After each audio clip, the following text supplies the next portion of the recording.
years. I am thrilled to have the opportunity to talk to you a little bit about education, about Longview School, and to address the question, is it possible for K-12 education to be engaging and academic at the same time? Spoiler alert, I think it is. Bob told you a little bit about me. I've spent the last 20 plus years starting, running, and teaching at Longview School.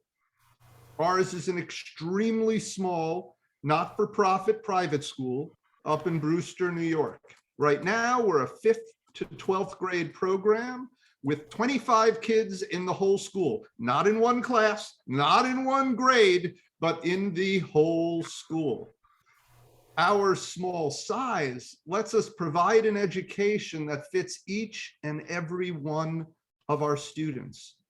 With class sizes ranging from 2 to 8 students, we can use the educational techniques modern pedagogy talks about, but has such trouble implementing in the 20 to 30 student classrooms of most schools.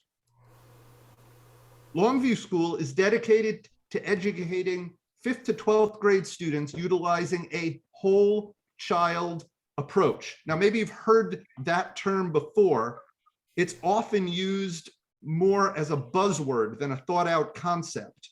At Longview, educating the whole child has a distinct and specific meaning. In the broadest sense, students develop as individuals in relation to other people and in relation to the wider world. We use this visual to represent how we support development in each of these areas. I want to spend a little time talking about each of the areas in the Longview way. First, there's know and grow self. If you look in the middle right, this is about improving yourself as a person overall. Part of that is academic, but part of it is much broader than that. Let's start by talking about the academic part for a moment. Historically, this type of learning has been focused on what you know. Continuing to focus on what you know as primary in education would be a mistake. Now, don't get me wrong, knowing is important. We all want knowledge, but it's just not as important as it used to be. First of all, having a significant amount of knowledge is getting more and more difficult, simply because the total amount of knowledge is growing at an incredible rate. In 1900, knowledge was doubling every century, every 100 years.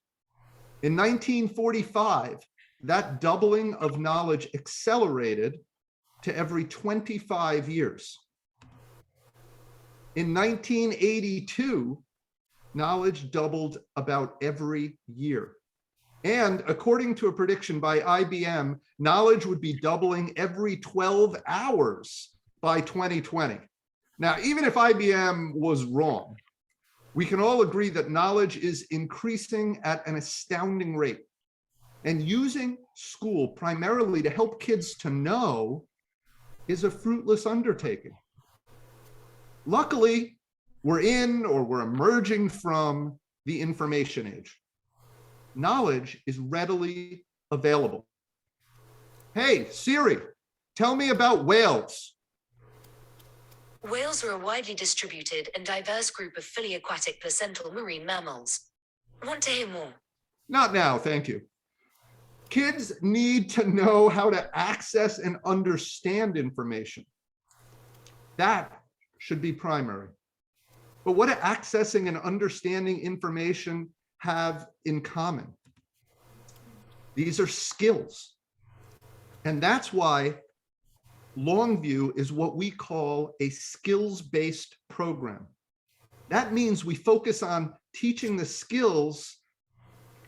We focus on teaching the kids how to be effective doers. In our science program, students learn how to act as amateur scientists. In our history program, they learn how to act as amateur historians, sociologists, lawyers, and politicians, the good kind, if that's a thing. In English, they learn how to find a place for reading and writing in their lives. They learn while participating in authentic activities that replicate those done. They replicate those activities done by people out in the world instead of spending wasteful time on busy work. There's another part of knowing and growing self. That's knowing yourself as a full human. We place a high priority on teaching soft skills as well as hard skills. Those include the ability to persevere on difficult tasks, resourcefulness when confronted with a problem to solve, frustration tolerance, the ability to regulate yourself and your emotions, even under pressure, time management, maintaining focus, handling transitions, plus many others. We build these soft skills in a bunch of ways that are built into our approach. Now, there are way too many ways that we do this for me to tell you about them all in this short talk. But one of the most important ones has to do with the way that we solve problems. This is called CPS. No, not Child Protective Services. It just happens to be another thing with that acronym. It stands for Collaborative and Proactive Solutions. This is an approach developed by Dr. Ross Green. Here's the elevator pitch. Conflicts are problems to be solved. And the best way to do that is not in the heat of the moment of the conflict, because who can solve problems well when they're upset? But the best time to solve them is before or after that. Working out conflict is most effective when done collaboratively with the student who is failing to meet expectations, because students are intrinsically motivated to behave well when they have the skills to do so. When solutions are implemented that everyone agrees on in an atmosphere of mutual respect and understanding, then problems are not only solved, but students learn problem-solving skills and self-regulation in the process of solving the problems. Now, I have a 45-minute talk just on collaborative and proactive solutions, but that's as deep as we can delve into it today. I do want to say that this approach has changed the way I work with students. Heck, it's changed the way I work with everyone. If you want to know more about it, go to livesinthebalance.org. So all of what I've described so far is just the know self part of the Longview way. If we go back to our graphic, there is still interacting effectively in groups and navigating the wider context with agility. These are the ways we describe how people learn to work with others. Because it's one thing to know yourself, but you also have to know how to get along with other people, whether it's a friend or a group of people. Successfully being with and working with others is hard, and it's made harder if it's simply assumed that somehow, just by living, you're going to naturally get good at it. You don't naturally learn most academic skills. There's no reason to think you would naturally learn social skills either. Sure, you can get by with what you might just pick up through experience, but how much more effective a person are you when you're consciously supported in learning those skills? You also don't effectively learn how to navigate the wider world without support. And even better, without conscious teaching. This is true whether you're interacting with your school and the systems in it, with the community you live in, or with the country or planet you're a part of. Developing these skills takes practice. At Longview, we provide that practice in a myriad of ways. Today, I only have time to tell you about 3 of them. Classes at Longview take up about 60% of the time the students are in school. That's because of how much of their education is taking place outside of the classroom. First of all, Longview is a democratic school. No, not democratic with a capital D for Democratic Party. It's a democratic school in the sense of democracy. The school community, students, and staff create the rules together in our school meeting, which is the lawmaking, rulemaking part of the school, our legislature. It's not just the adults who make the rules, but the whole community in a one person, one vote, direct democracy. Now, this may scare some of you because it puts real power in the hands of students. Heck, there are always more students than teachers in the school. So the students could always band together and vote for anything. What if they voted to spend the whole school budget on candy? What if they voted that jumping off the roof onto mattresses 30 feet below was permissible? The answer is simple. They wouldn't vote for these or any other crazy ideas. After being the director of this school for over 20 years, I can confidently say that the decisions of our school meeting are made responsibly and carefully. They're made with the care you would expect of people, even children. Children are people too, who realize that the school is theirs and that making a bad decision that would hurt them or the teachers or the school would be the same as hurting themselves. And most people have a pretty strong disincentive to hurt themselves. At the very least, the majority of students and teachers have never voted to do so. And so, since our school is a democracy, our rules have always been solid.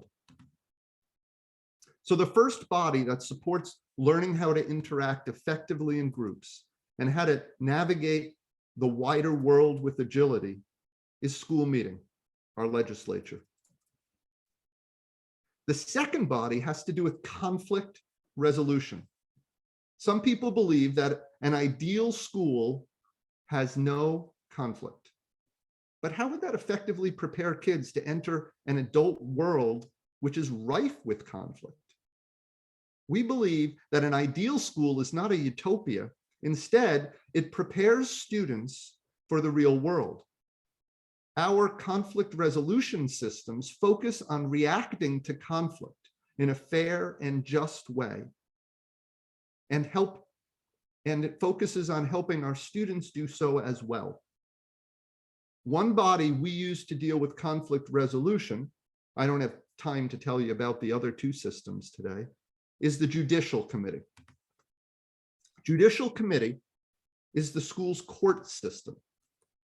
It enforces the rules through a student-run court modeled upon the American justice system, but utilizing a problem-solving rather than a punishment model.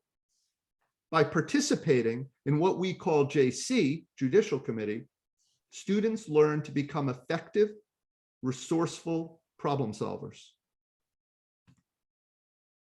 The third way students learn how to interact effectively in groups and how to navigate the wider world with agility is by participating in internships. A student's education can't be limited to the classroom or even to the school.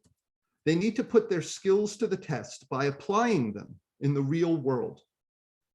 One of the most difficult decisions a student makes in their life is what job they will get. Too often, students make this decision with little experience in their future workplace. Students typically go to college in order to obtain a degree that enables them to get a job in a workplace where they have spent no time or very little time at all. At Longview, each student gets an internship or even a variety of internships so they can experience workplaces firsthand, as well as have the opportunity to learn skills in their field of interest and develop soft skills simply by being successful in a workplace, any workplace. And so these are the 3 ways Longview teaches students to interact effectively in groups and how to navigate the wider world with agility. All of this is the Longview way. Now, you may be thinking that I've gotten off track.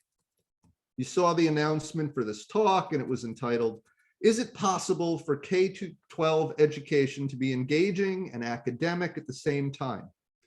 Maybe instead of talking about that, I've simply told you about the Longview way. On the other hand, maybe the entirety of the Longview way is the answer to this question. Students become engaged, deeply engaged in their classes, in their schools, in their lives, in a variety of ways. When the way they spend their time is relevant to their lives, involves authentic schoolwork that replicates work done in the real world, enables them to take on important responsibilities and make decisions that impact not just themselves, but the community they are a stakeholder in, and allows them to learn by doing projects rather than passively listening to and absorbing what they are told, then they are deeply engaged. Is this program also academic? Looking into the etymology of the word academic comes from Plato's Academy, named after the Greek god Akademos. Socrates, Plato's teacher and the protagonist in Plato's own philosophical dialogues, was known for teaching the youth of Athens how to think. Today's modern pedagogical technique, which is nearly universally acclaimed, is inquiry-based instruction. We use this approach at Longview each and every day. And before it was called inquiry, it was an approach used in Socratic seminars. There should be no doubt that the program I have shared with you this morning is intensely academic as well as deeply engaging. When I had children, I knew I wanted them to get more from their K-12 education than I had gotten. I had survived, made it through with good grades and little inspiration. I believed and still believe today that schools should provide more. Schools should be a place where students thrive. That's why we started Longview School. That's why we have spent 20 years developing a curriculum and an approach that combines student engagement with academic excellence